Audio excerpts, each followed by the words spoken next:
After decades of making music, and with more than 24 records under her belt, Kristin Hersh can claim a remarkable first with her latest album.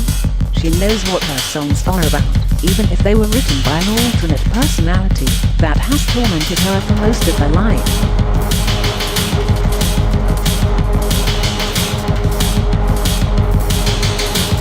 You might know Hersh, 52, as one of the front women for Throwing Muses, the high-octane rock band that played clubs with R.E.M. and the Pixies in the 1980s, found commercial success in the 1990s, and stole records and tours. You might know her from her darker and more intricate solo albums. It's possible you know her from her rock band, 50 Footway, or her 7 books. There's a good chance you've never heard of her.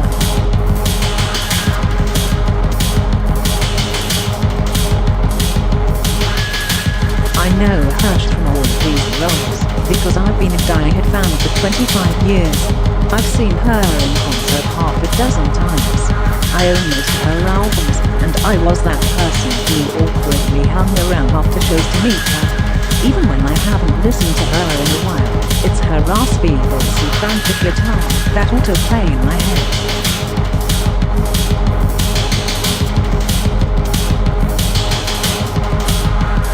Hersh just released her 10th solo studio album, Possible Dust Clouds, and it's as raw and artistically inventive as she's ever been.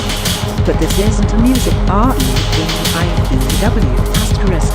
This is a conversation about a nice lady with demons, the impressive cottage industry she created in a business she openly despises, and the complicated forces behind her music. At times, it is horrifying.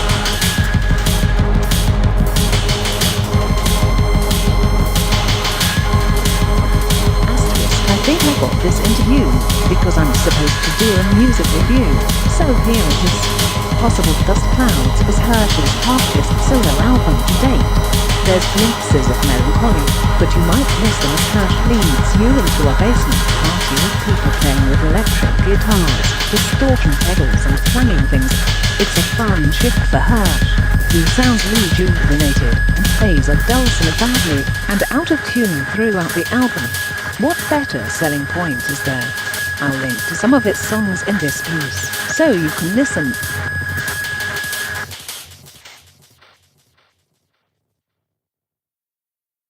You would never guess the personal hell Hersh has been through from a casual conversation.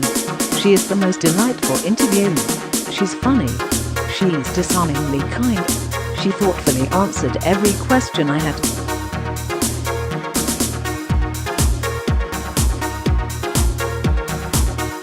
Musical hero.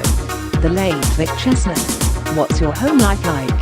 She lives a small life with one of her 4 sons in a house behind a 7-Eleven in Southern California. Do you identify as queer, even a little bit? No, I wish. Are you politically engaged? Absolutely. She'll tell you why Trump is not the cause, but a symptom of a cancer infecting the nation's political discourse.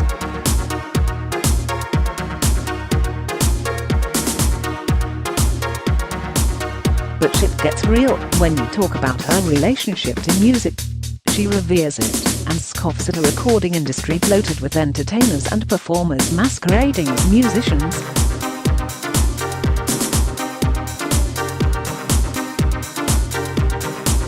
It's the only language I speak fluently. You can't lie to me, Hersh insists. They're lying to you. They're lying to me. They're not musicians.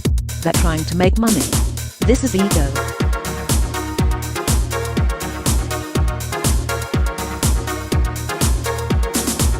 She's found a way to make music that cuts out the industry. She raises money directly from fans to pay for studio costs, and in return they become stakeholders in her projects. That means they get perks, like access to exclusive music, the ability to come see her in studio, or a spot on her guest list at a show. I never donated. Hersh pays her other bills by going on tour.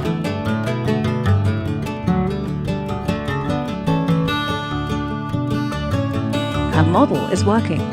She's currently making a new Throwing Muses record and another solo record, and after that she plans to get to another 50 Footway album.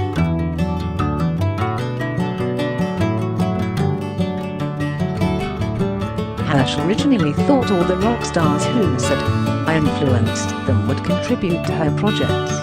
But it's her non-celebrity, non-rich fans who have stepped up to support her.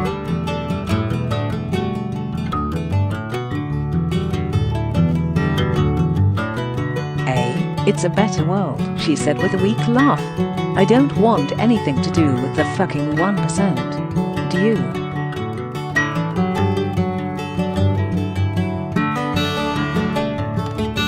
And then there's Rat Girl.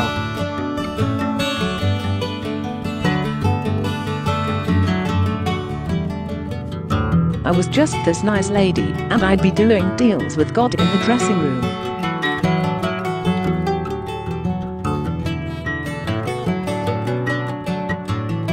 For decades, Hirsch didn't remember writing her songs or know what they were about. She didn't remember performing them. That was all Rat Girl, the name Hirsch came up with for an alternate personality that showed up after she got into a bike accident at 16, suffered a double concussion, and began hearing music that nobody else could hear.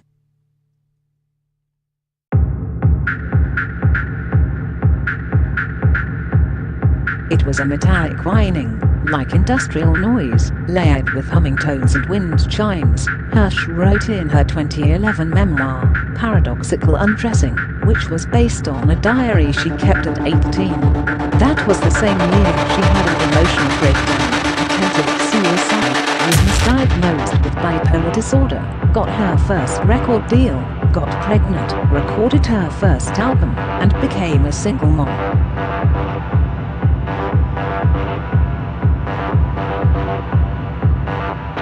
Hirsch has spent her entire career channeling terrifying music out of her head and into songs.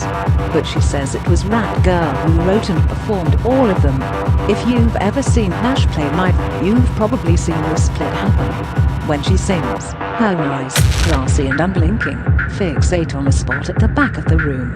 It's such a trademark visual that there's a band called She Never Blinked named after her.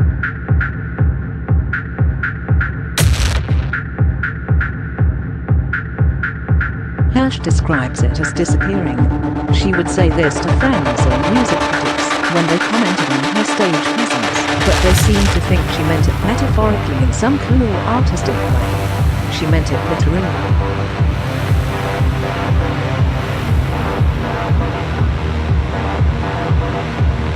I had really bad stage fright because I never knew what was going to happen on stage, she said.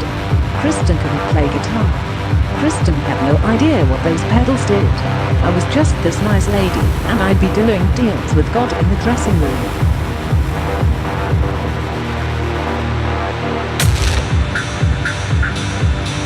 Jordan Vidar via Getty Images.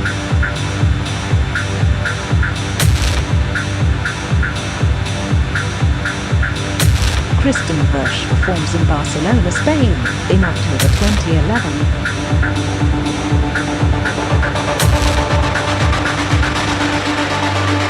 It wasn't until a few years ago, after more misdiagnoses, that Hirsch figured out what was going on. She was correctly diagnosed with a dissociative disorder that had developed in response to childhood trauma. Music had effectively become her vocabulary for trauma.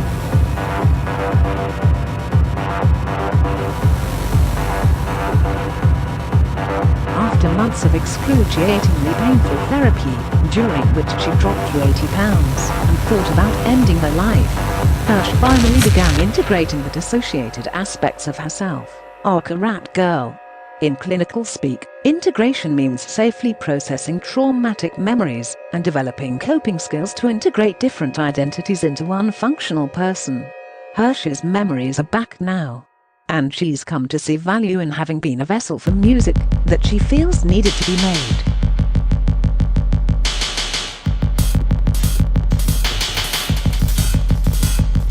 It's like saying a baby had to be born, so I got pregnant, she said. Now that I have all my memories, I think the songs were the point. They were bigger than some girl living something.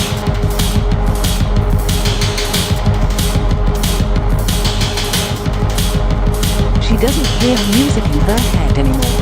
It's a huge relief, but it could mean the end of her songwriting. She said she's still working with material she wrote before the integration, and doesn't know what will happen after that.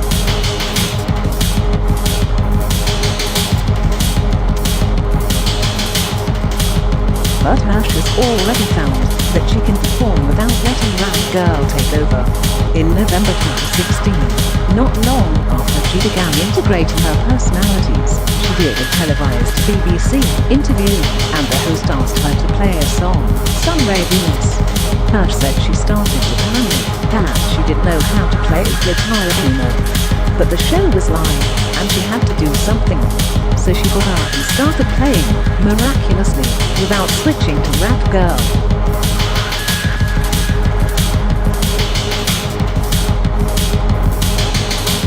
I will never forget it, Ash said.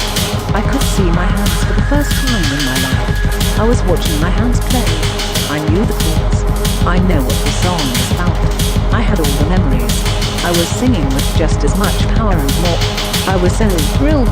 It was crazy.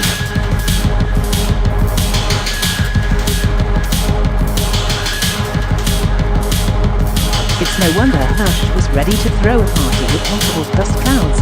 Unlike her last album, Wyatt at the Coyote Palace, for which Ash holed up in a studio by herself and played all the instruments on her songs, she brought in friends to liven up the new album, including drummer David Narciso and throwing muses.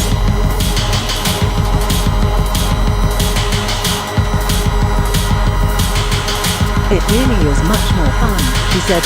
When you record, you are always going to create the atmosphere of the room. And hopefully your room is great.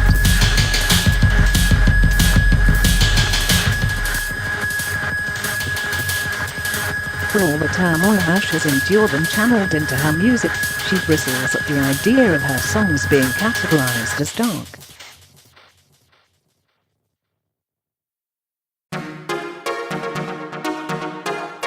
It's often just so sexist, that impression that if a woman is intense she must be upset.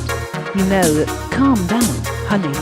It was always celebratory, Ash said. Of course it's intense. What else is it going to be? It's music.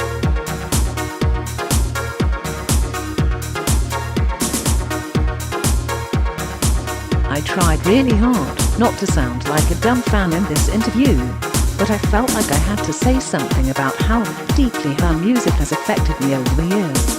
I asked how it could be that I feel so connected to her songs when, most of the time, her lyrics are non-linear and stream of consciousness and I have no idea what she's talking about.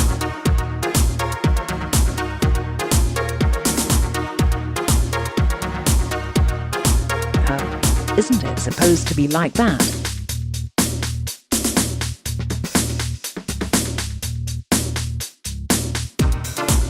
Me? I don't know. I guess.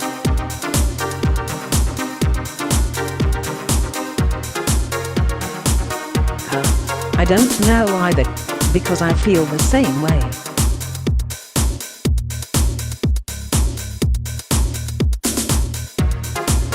Me? Do you hear this from other fans?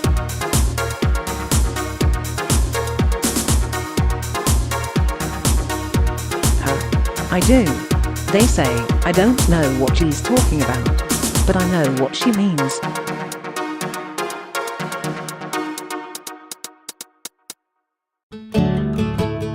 Ash said songs need to be athletic in the center of the sonic spectrum. Words are a kind of communication that is obviously imagistic, she said, and there's a reason every word is used as a verb. There's a dreamlike quality to the way words are used in a real song, in contrast with songs that are just people trying to boss music around.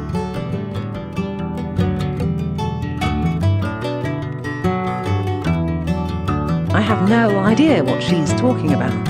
I want to keep listening.